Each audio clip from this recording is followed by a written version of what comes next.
میں کسی شخص سے بیزار نہیں ہو سکتا، ایک ذرہ بھی تو بیکار نہیں ہو سکتا۔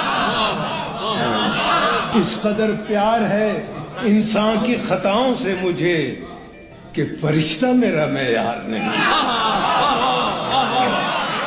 اے خدا، پھر یہ جہنم کا تماشا کیا ہے؟ تیرا شہکار تو فنار نہیں ہے۔ اے حقیقت کو فقط خواب سمجھنے والے، تو کبھی صاحب اسرار نہیں ہو سکتا۔ سر دیوار یہ کیوں نرخ کی تکرار ہوئی؟ گھر کا آنگن کبھی بازار نہیں ہو سکتا۔ میں نے بھیجا تجھے ایوان حکومت میں، مگر اب تو برسوں تیرا دیدار نہیں۔ تیرگی چاہے ستاروں کی سفارش لائے، رات سے مجھ کو سروکار نہیں۔ وہ جو شعروں میں ہے ایک شے پس الفاظ ندیم، اس کا الفاظ میں اظہار نہیں۔